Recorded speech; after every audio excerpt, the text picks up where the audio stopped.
پیارے دوستو، جیسا کہ آپ سبھی کو معلوم ہے کہ کچھ ہی دنوں کے بعد بقرعید آنے والی ہے اور بقرعید کے موقع پر مسلمان جانوروں کی قربانی دینے والے ہیں۔ لیکن جیسے ہی بقرعید قریب آتی ہے تو کچھ ناسمجھ لوگ اس کو لے کر طرح طرح کے سوال اٹھانے شروع کر دیتے ہیں۔ وہ کہتے ہیں کہ مسلمان بقرعید کیوں مناتے ہیں اور بے زبان جانوروں کی قربانی کیوں دیتے ہیں، اس کے پیچھے وجہ کیا ہے۔ آج کی اس ویڈیو میں ہم آپ کو بقرعید کو لے کر پوری معلومات دینے والے ہیں اور آپ کو بتانے والے ہیں کہ مسلمان بقرعید کیوں مناتے ہیں اور اس دن جانوروں کی قربانی کیوں دیتے ہیں۔ اس لیے آج کا یہ ویڈیو آپ سبھی کے لیے بہت ہی زیادہ خاص ہے۔ آپ ہندو ہو یا مسلمان، اس ویڈیو کو آخر تک ضرور دیکھیے گا اور مہربانی کر کے اسے شیئر بھی کر دیجیے گا تاکہ بقرعید آنے سے پہلے یہ ویڈیو اور بھی لوگوں تک پہنچ جائے۔ تو چلیے شروع کرتے ہیں۔ پیارے دوستو، جیسا کہ آپ سبھی کو معلوم ہے کہ ہر تہوار کو منانے کے پیچھے کوئی نہ کوئی وجہ یا کہانی ضرور ہوتی ہے۔ اسی طرح بقرعید منانے پر قربانی دینے کے پیچھے ایک اسلامی واقعہ ہے۔ یاد رہے کہ اللہ تبارک و تعالی اپنے محبوب بندوں سے یعنی کہ اپنے نبی اور پیغمبروں سے بہت محبت کرتے ہیں اور وقت وقت پر ان کا امتحان بھی لیتے رہتے ہیں۔ اسی طرح سے ایک بار حضرت ابراہیم علیہ السلام کا بھی امتحان لیا گیا۔ ہزاروں سال پہلے کی بات ہے۔ ایک روز حضرت ابراہیم علیہ السلام اپنے گھر میں آرام فرما رہے تھے کہ ان کی آنکھ لگ گئی، یعنی کہ آپ پر نیند غالب ہو گئی۔ تبھی آپ علیہ السلام نے اپنے خواب میں دیکھا کہ اللہ تبارک و تعالی آپ سے فرما رہا ہے کہ اے ابراہیم، آپ اپنے سب سے پیاری اور عزیز چیز کو میری راہ میں قربان کرو۔ پیارے دوستو، یاد رہے نبیوں اور پیغمبروں کا خواب کبھی بھی جھوٹا نہیں ہو سکتا۔ اسی لیے حضرت ابراہیم علیہ السلام نے یہ خواب سچ جانا اور اپنی عزیز چیز کو اللہ کی راہ میں قربان کرنے کے لیے تیار ہو گئے۔ اس وقت حضرت ابراہیم علیہ السلام کے پاس میں کافی تعداد میں اونٹ ہوا کرتے تھے، اس لیے صبح ہوتے ہی اپنے اونٹوں میں سے 100 اونٹوں کی قربانی دے دی، یعنی کہ 100 اونٹ اللہ کی راہ میں قربان دیے۔ مگر پھر جیسے ہی دوسری بار آپ کی آنکھ لگی تو پھر اللہ تبارک و تعالیٰ کی طرف سے آواز آئی کہ اے ابراہیم، آپ اپنی سب سے پیاری اور سب سے اچھی چیز کو میری راہ میں قربان کرو۔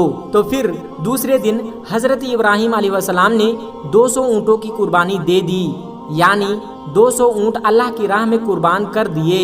مگر پھر تیسری رات جیسے ہی آپ کی آنکھ لگی تو اللہ تبارک و تعالیٰ کی طرف سے پھر سے وہی آواز آئی کہ اے ابراہیم، آپ اپنے سب سے عزیز اور پیاری چیز کو میری راہ میں قربان کرو۔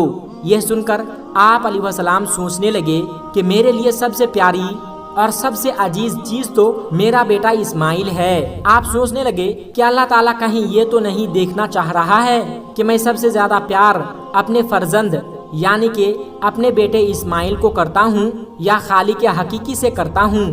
پیارے دوستو، ہم آپ کو بتا دیں کہ حضرت ابراہیم علیہ السلام اور حضرت ہاجرہ کا صرف ایک ہی بیٹا تھا اور وہ بھی کافی دعا اور منت کرنے کے بعد میں اللہ تبارک و تعالیٰ نے آپ کو بڑھاپے کی عمر میں عطا کیا تھا۔ اس لیے حضرت ابراہیم علیہ السلام اور حضرت ہاجرہ اپنے بیٹے اسماعیل سے بہت پیار و محبت کرتے تھے۔ مگر جیسے ہی آپ علیہ السلام نے اللہ کا یہ حکم سنا تو آپ نے ارادہ کر لیا کہ وہ اپنے سب سے عزیز چیز اور سب سے پیارے بیٹے اسماعیل کو اللہ کی راہ میں قربان کر دیں گے۔ اس لیے پھر دوسرے دن حضرت ابراہیم علیہ السلام نے اپنی بیوی حضرت ہاجرہ سے کہا کہ اے ہاجرہ، آپ ہمارے بیٹے کو غسل کرواؤ اور نئے نئے کپڑے پہناؤ اور خوشبو لگا کر بالکل دولہے کی طرح کر دو۔ آج ہم اپنے ایک دوست کے گھر پر دعوت پر جا رہے ہیں۔ یہ سن کر آپ کی بیوی حضرت ہاجرہ بہت خوش ہوئی اور خوشی خوشی سے اپنے بیٹے حضرت اسماعیل کو تیار کر دیا۔ پھر جب حضرت ابراہیم علیہ السلام اپنے پیارے بیٹے اسماعیل کو لے کر فلسطین سے مکہ کی طرف روانہ ہونے لگے، تبھی شیطان آپ کے گھر میں داخل ہوا اور آپ کی بیوی حضرت ہاجرہ سے کہنے لگا، اے ہاجرہ، کیا تمہیں پتا ہے کہ تمہارے پیارے بیٹے کو کہاں پر لے جایا جا رہا ہے؟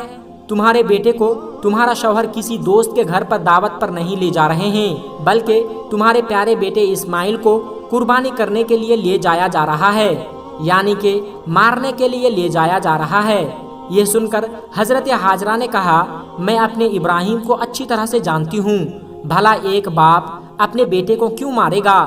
یہ سن کر شیطان نے کہا تمہارے شوہر ابراہیم نے ایک خواب دیکھا ہے جس میں اللہ تبارک و تعالیٰ نے تمہارے پیارے بیٹے اسماعیل کی قربانی مانگی ہے، اس لیے اسماعیل کو قربانی کرنے کے لیے لے جا رہے ہیں۔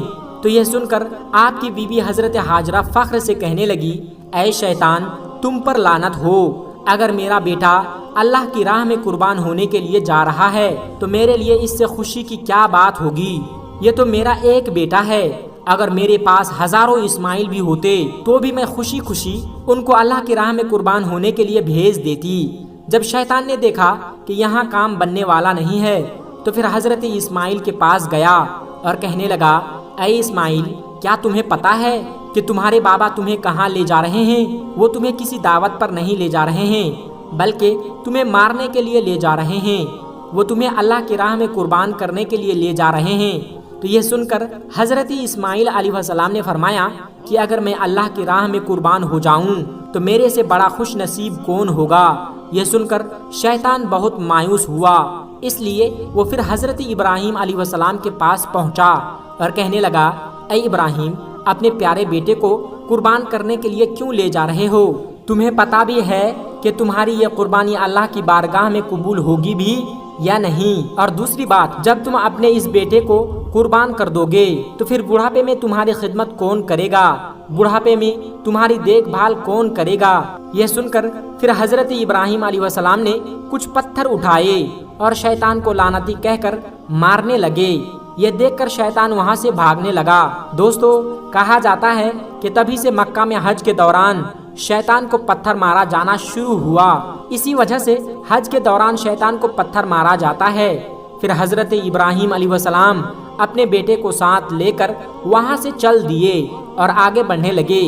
تھوڑی دور جانے کے بعد میں آپ نے اپنے بیٹے سے فرمایا اے اسماعیل کیا تمہیں پتا بھی ہے کہ ہم آپ کو اللہ کی راہ میں قربان کرنے کے لیے لے جا رہے ہیں؟ تو یہ سن کر آپ کا بیٹا حضرت اسماعیل علیہ السلام کہنے لگے بابا جان اس سے بہتر میرے لیے اور کیا ہوگا کہ مجھے اللہ کی راہ میں اللہ کے ایک نبی قربان کرنے کے لیے لے جا رہے ہیں، لیکن بابا ایک التجا ہے، جب آپ میرا گلا کاٹو گے تو آپ وہ دیکھ نہیں پاؤ گے، اس لیے پہلے آپ رسی سے میرے ہاتھ اور پاؤں کو اچھی طرح سے باندھ لیجئے، اور میں چاہتا ہوں کہ آپ بھی اپنے آنکھوں پر ایک پٹی باندھ لیجئے گا تاکہ آپ کو میرے گلے پر چھری چلاتے وقت ترس نہ آ جائے۔ بس پھر کیا تھا، حضرت ابراہیم علیہ السلام نے اپنے پیارے بیٹے اسماعیل کے ہاتھ اور پاؤں باندھے اور اپنی آنکھوں پر بھی پٹی باندھ لی، اور پھر اپنے ہاتھ میں ایک چھری لے کر آسمان کی طرف دیکھا اور کہنے لگے اے اللہ اگر آپ مجھے 1000 اسماعیل بھی دے دیتے تو میں خوشی خوشی کے ساتھ ان سب کو آپ کی راہ میں قربان کر دیتا۔ یہ کہہ کر آپ وہ چھری اپنے بیٹے اسماعیل کی گردن پر چلانے لگے تو اتنے میں اللہ تبارک و تعالیٰ نے فرمایا اے جبرائیل جلدی سے جاؤ، جنت سے ایک جانور لے کر زمین پر جاؤ اور اسماعیل کو وہاں سے ہٹا کر اس کی جگہ پر وہ جانور کو رکھ دو۔ ابراہیم امتحان میں کامیاب ہو گیا۔ جیسے ہی حضرت ابراہیم علیہ السلام گردن پر چھری کو پھیرا تو خون بہنے لگا، مگر اس کے بعد میں آپ نے جیسے ہی اپنی آنکھوں سے پٹی کو ہٹایا تو آپ نے دیکھا کہ آپ کے پاس میں آپ کا بیٹا اسماعیل صحیح سلامت کھڑا ہے۔ پھر آپ نے جیسے ہی نیچے کی طرف دیکھا تو آپ نے دیکھا کہ اسی جگہ پر ایک دمبا جس کو ہم بھیڑ کہتے ہیں وہ قربان ہو چکا ہے۔ یہ دیکھ کر حضرت اسماعیل علیہ السلام نے اللہ کا شکر ادا کیا۔ اتنے میں غیب سے آواز آئی اے ابراہیم تمہارا یہ امتحان قیامت تک یاد رکھا جائے گا اور تمہاری سنت کو ایمان والے لوگ ہر سال یاد رکھیں گے اور ہر سال اللہ کی راہ میں قربانی پیش کریں گے۔ پیارے دوستو تبھی سے بقرعید کے موقع پر قربانی کا یہ سلسلہ شروع ہو گیا اور عید کے 2 مہینے 10 دن کے بعد بقرعید منایا جانے لگا، جو ہمارے دیش بھارت، پاکستان اور بنگلہ دیش میں 3 دنوں تک یہ تہوار منایا جاتا ہے، جبکہ گلف دیشوں میں یہ 7 دنوں تک یہ تہوار منایا جاتا ہے، جس میں دمبا، بکرا اور حلال جانوروں کی قربانی دی جاتی ہے۔ یاد رکھے قربانی کے گوشت کو 3 حصوں میں بانٹا جاتا ہے۔ پہلا حصہ غریبوں اور مسکینوں میں بانٹا جاتا ہے، دوسرا حصہ رشتہ داروں میں دیا جاتا ہے اور تیسرا حصہ خود اپنے پاس رکھا جاتا ہے۔ تو دوستو، یہ تھی آج کی ہماری یہ ویڈیو کہ مسلمان قربانی کیوں دیتے ہیں۔ آج کی ویڈیو میں بس اتنا ہی، ملتے ہیں ایک پھر نئی ویڈیو کے ساتھ۔ تب تک آپ اپنا اور اپنوں کا بہت زیادہ خیال رکھیے گا۔ السلام علیکم ورحمۃ اللہ وبرکاتہ۔